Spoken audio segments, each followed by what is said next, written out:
Good afternoon and welcome to the news at 4 with me, Nilesh Patel. In today's news, David Cameron has given up plans to push for a British airstrike against Islamic State after fears that he has failed to win over enough Labour MPs for the vote. Cameron planned to attack ISIS to help moderate rebel forces fighting against President Assad. His plans were quashed by Russia's military intervention in favour of the Syrian president, creating the potential risk of clashes between the British and the Russians. The Foreign Affairs Committee said it was not yet persuaded in extending UK military action in Syria. The Committee of MPs also said no vote should take place on Syria until the government presents a coherent international strategy to defeat IS and the end of the country's civil war. In a shock decision, the developers of mobile smash hit Candy Crush Saga have sold their game to Activision Blizzard Entertainment in a deal worth $5.9 billion. The addictive mobile game, known as Candy Crush, had an in-app purchase rate of $1.3 billion in 2014, whereas Activision reported revenues of $4.2 billion.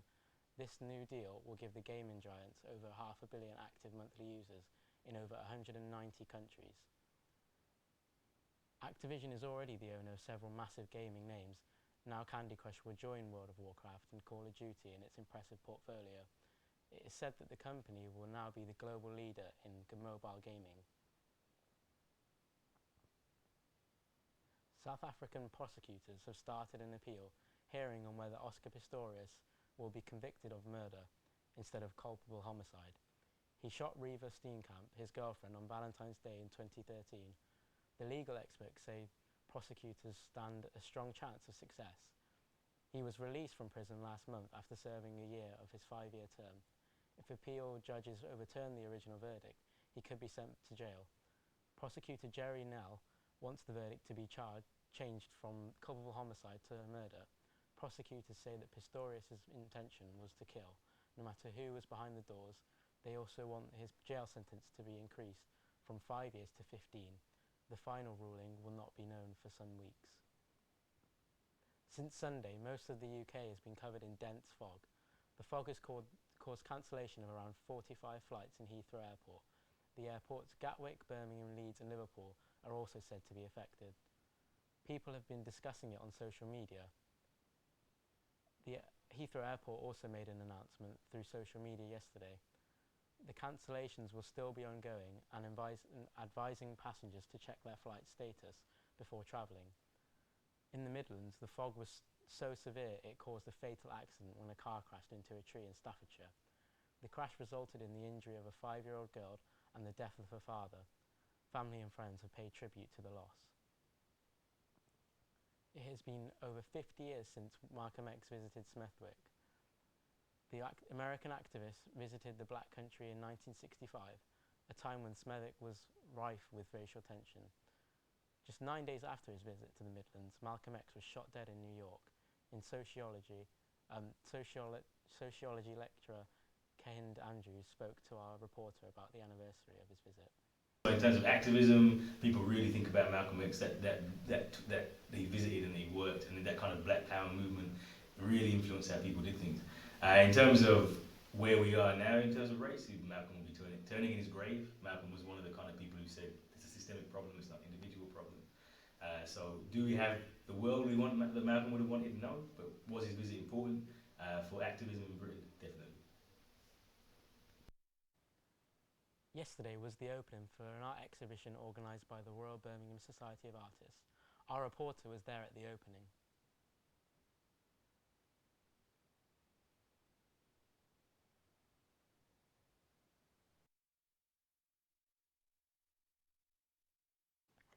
It's Poppy Day in Birmingham again. This year's event is the third in the history of the city, and people have gathered in the city centre to raise money for the Royal British Legion's work in supporting anyone that has served or is currently serving in British Armed Forces and their families. Stuart Allen, council member of the British Royal Legion, is one of the many people helping out with fundraising. Have you been doing this for long? I've been doing Poppy Appeal for 25 years. And how have you been finding it so far? I think it's very good. I think it's a shame there's not so many people about at the moment. Okay. But hopefully we'll get more people as the day progresses. Of course, the cause is dear to my heart. I served for 24 years, and I see the need every day. Yeah, of course. Because when we go to London and all over, we deal with this all the time, and I've got a lot of people who lost legs and arms, and we help them out, and that's what it's all about. A Birmingham couple have made history by being the first to get engaged in the Library of Birmingham. The groom-to-be, Colin, told his future wife, Rebecca, that they had been popping into the library to return a book, yet she was instead met with decorations, a bunch of flowers and a live musician.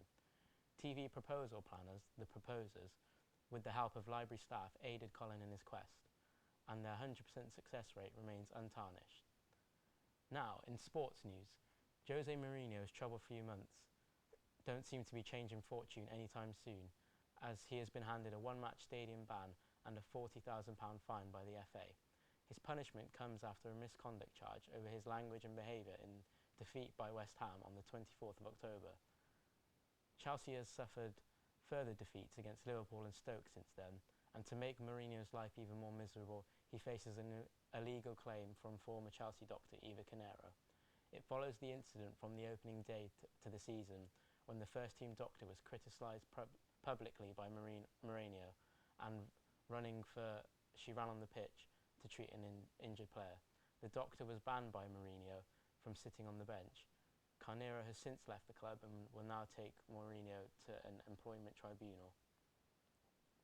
New Aston Villa manager Remi Garde was in the stands to watch his team play yesterday and witnessed his side lose 3-1 by Spurs. The loss keeps Villa bottom of the Premier League and gives the new manager the tough task of steering the club away from relegation. That's all from us this afternoon. We'll be here again at 10. I've been Nilesh Patel. Thank you for watching.